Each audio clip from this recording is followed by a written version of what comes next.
What are the secrets of holding an effective video meeting? That's the question we're talking about on this episode of Dynamic Developer.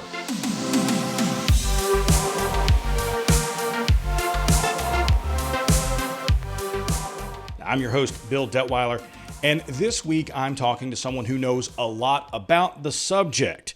He's a coder, author, public speaker, partner program manager at Microsoft, and host of the HANSELMINUTES podcast, Mr. Scott Hanselman. Thanks for joining me, sir. My pleasure. How are you, sir? I'm very good, very good. So let's jump right into it. What are the characteristics of a successful video meeting, and how are they maybe different from an in-person meeting? I used to think that the idea was to make people feel as much like they were in the room with each other as possible. I thought when I started working remotely 13 years ago that we needed more fidelity, we needed more illusion, we needed to trick the brain into thinking we were all sitting together in a room. And as I have been doing this for so long, my opinion on that has changed. I've realized that as I sit here for 6 or 8 hours a day on virtual calls, that I can't fool the lizard brain that I'm here with you in the room, Bill, right? There's a part of the brain that knows when you're alone in the cave, when you're a cave person in the dark, that there's someone in the room with you. My body knows no one else is here. And that exhaustion you feel after a long day of video meetings is your brain saying, I see Bill and I see all the people on the call, but no one was really there. It's the same exhaustion you feel when you get off an airplane because your body's like, I was just sitting in a dry room. Why am I so tired? You moved, like it's a dissonance. There's a psychic weight and a cognitive dissonance. What's going on? So if that's the case, if we're not trying to simulate that we're in the same room, how can we make each individual person feel comfortable like they're operating in a way that's effective for this particular meeting? I like good lighting, good cameras, good audio, and I want to look people in the eye. But I've found that a lot of people don't want that. They want to interact differently. This is awkward. And the video call isn't the fidelity that they want. So I think we should experiment. We should try what works for us. I've been doing a lot of things where we pair program and I don't do this. Instead, I try something like this. I move my webcam over here. Okay, so you're over there and I'm over here. You're right now physically to my left. It might be different depending on how the video is being mirrored, but you're on my physical left. So if I work here and I go, hey, Bill, do you have a second? We can be cubicle mates. We can change the physicality of our meeting. Is it a 2-person meeting? Is it a 100-person meeting? If it's just us, why don't we be cube mates? We'll listen to our music. We'll sync our Spotifys. We'll work. Maybe I'll move away. Maybe I'll move away a little bit because it's a little too personal to have you breathing in my neck like that, right? And then I'll go, hey, do you have a second? And we'll just leave a meeting open for an hour. We'll drop in, we'll drop out. Being willing to experiment with stuff like that, I think, is a beginning of that. Once we've accepted the fact that we're not trying to fool the brain, that we're in the same room. And how much of that takes practice within a team, right? So a lot of these video meetings are not just maybe one-on-one, but they're multiple people. So you really have to, you really have to figure out what works for your team, what works for your workflow. What's the best way for people to get started doing that? Just to try different things, to try one thing for one meeting, one thing for a different meeting? What have you found works the best? I believe very strongly in the idea of what's called intentional practice or deliberate practice, where if you say something out loud, if you claim it, then you can actually change it. No one wants to really talk about these things. No one wants to say, I don't really like having my camera on, or I really feel claustrophobic with my headphones on and you're in my ear, you're whispering in my ear and I don't like that. So I want you to be on this speaker over there. Once you've said it out loud, you've given your team permission to express their differences. Some people really like speakerphones. Some people really love their AirPods. Some people like the full cans on their ear that cover the ear. And once you make sure that there isn't a dogmatic approach and you're not saying, thou shalt always do it this way and everyone has the same camera and everyone sets up the same way, then you just need to say it out loud and be intentional. For coding meetings, I find if you're lucky enough to have 2 monitors, to have a video monitor dedicated to a person where that person's head is about the normal size of a person's head. It sounds silly, but right now you're on a big monitor and you're a normal sized head. And that makes me feel comfortable because I feel like I'm really talking to a person as opposed to you in a corner, which feels less collaborative, you in a picture in picture. But when we're doing big meetings, I really like the Brady Bunch view, like in Zoom or in Teams, where I can get as many people on the screen as I want. And we can raise our hands and I can physically raise my hand, which is different than a code review meeting. And what's different about preparing for a video meeting? So once you've set the ground rules and you've said, hey, look, we're going to go into this, we're going to experiment with different things. Is there anything different about preparing for those meetings than a face-to-face meeting, an in-person big group meeting? And maybe this is the perfect time to talk about hardware. Like it used to be that this stuff was expensive, right? I mean, I can remember being in IT back in the early 2000s and people specking out $50,000, $100,000 video teleconference rooms for the board. Now every laptop has a webcam built in. The software is cheap. You can get cheap headphones. I mean, right now you and I are using pretty good cameras, pretty good microphones, but you don't have to be cheap, right? So I think this is the great place to talk about preparing yourself and just practices, but also preparing hardware. I think that you and I use good cameras and good lighting and good microphones because it feeds our spirit. It makes us feel better about our meeting and the way that we're presenting ourselves. I don't want people to feel like that's a barrier in any way, as I know that you do as well. I enjoy this. Now, I didn't pay retail for it. I bought it on Craigslist. It's a Sony A6000 I found for a couple $100 on Craigslist. This is a $20 microphone. This is not major money, but if you don't have that $20, then what can you do? Well, it's worth pointing out that I look decent. I'm camera ready. I'm moisturized today, but there I turn off my light, right? I've got a light. The light is not expensive. It's actually a $15 LED right here. It's a ring light with a camera inside. I've just switched over to just a Logitech camera. There's no lighting here, right? I could then change my microphone from this nice podcaster microphone and I'll put on a pretty decent $19. And I like the one ear instead of the two. It doesn't feel claustrophobic. My kids can't sneak up on me, right?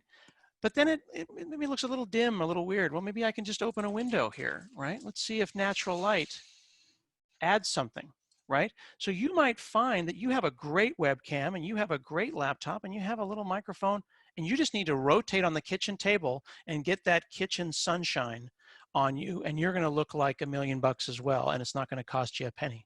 Let's talk about backgrounds for a little bit. You mentioned on the kitchen table, whether you're working from home now because of COVID-19, whether you've been working from home for 20 years, like a lot of people have as telecommuting has increased in popularity.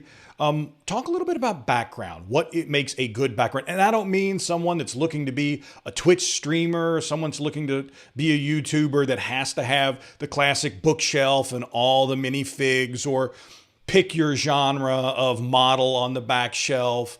Just for an average kind of meeting, is there, what can you do to maybe minimize distractions? Or should everyone go crazy with the now green screen backgrounds that they have? Everyone's available for that. Again, I use this term and it might be cliche, but the idea of feeding your spirit, here's the deal. You're trapped at home right now. It sucks. Let's be real. Remote work is not quarantine work. It feels different. I feel a little bit more prepared, but it still sucks. I believe very strongly in nesting. This isn't performative. This is my kids' Legos on a couple of IKEA Billy shelves with some LEDs and some art. The action figures and crap that I have has been collected over many years, and it's here because it makes me happy. This arcade it was bought at a bar for $50, sanded down and spray painted. And there's a sticker on it and there's a PC inside. I was going to say it has to be an emulator, right? It has. Your background it shouldn't be performative. It should be representative of you. And one of my wonderful coworkers is actually sitting in her pantry because it's got great light. It's a large walk-in pantry. She likes the space, so she rolled her office desk in there. She's got her pantry behind her. Now, here's the question. Does she feel that that offers maybe more or less professionalism? She likes the space, so she blurs the background so you don't see the food, because that makes her feel like she's in her space. She closes her door and she's in her little office. I've actually painted the walls of my office to look different from the rest of my house, because I need it to be emotionally different from the rest of my house so that I'm away. I am at work. And the rest of the house is painted differently, you know what I mean? Right. Slip cover on the couch so that it doesn't look like any of the other furniture. Again, nothing here costs any money. It's just little things that I can do to be intentional. So what is your space? Are you in the office? Are you in the hallway? Are you in the laundry room? Is the lighting comfortable? Is there a window you can open? Is there a poster that would make you happy? Is there an action figure or a plushie that would make you happy? If you're intentional about those things, I think you'll be successful. And then what is professional? You can always blur out the background if you want. What are other mistakes that maybe people make that they don't realize they're making on a video call? You talked about people being sort of, it's too intense, having someone's looking right at them all the time. Some people want to look to the side a little bit. What are some of the mistakes that, maybe people make that they don't know they're making, that they wouldn't make that they wouldn't make during an in-person meeting, but it's easier to make during a video conference? The first thing that's a good reminder, we're using Zoom right now, whether you're using Teams or Zoom or Skype or whatever. It's natural for you to stare at yourself. You can click right now. I can go and hit on the ... and I can say hide self view. You can be on camera but not have to see yourself. It's a natural human thing to look at yourself. It's also worth pointing out that I'm looking at a mirror image of myself, as you are as well. Mm-hmm. That's because people hate looking at themselves as they are seen. Even Dan Rather did a famous thing once. Dan Rather, the CBS News anchor, said, I can't stand to watch myself on the news. I can only look at it if it's flipped, because I look at myself in the mirror every day and then there's this other guy flipped around, right? Think about that. Maybe hide yourself, not look at that. That's one thing. Otherwise, you're going to be staring at yourself and not at the person. The other thing is are you talking where the actual microphone is? When you get on a meeting, is that hot? Now I know that that's hot. And if I go and do this right here, even that's something as simple as that, and audio just got lousy. So don't think that I can get up from my desk and start walking around and you're not going to hear the wood walls and the sound around us. Have a buddy, have a remote buddy that you can test these things on. So if you're going to present to the VP, talk to your friend later. If I turn my head this way, can they still hear me? If I hold up my phone to show them a copy of the app, is that blurred out? Is that like too bright? Experiment. And that way, when it happens, you will have done it once before. And those are fantastic sort of general best practices and pitfalls, right, to avoid. And you said something really important right there, which is if you're going to present to the VP, and I think that's an acknowledgement that all video meetings, just like all in-person meetings, aren't the same. So the way you prepare for an in-person, say, job interview, that's probably one of the most stressful meetings people have, versus maybe a product pitch or just a project update or just a regular sort of stand-up team meeting is different. In your experience, are there specific tips for those specific meetings? Like we can sort of take them boom, boom, boom, boom, boom. And so think about maybe a job interview first. You don't have to wear pants, but you should be presentable in the way that makes you comfortable. If you're wearing something presentable and what you're visibly prepared for a job interview. If it's a panel interview, that might be one thing. If it's just me being interviewed by you, that's another. I would experiment with where you feel more comfortable looking. For example, I'm looking at the camera, which makes you feel engaged, but I'm looking at you, which means that it looks like my attention is now moved away.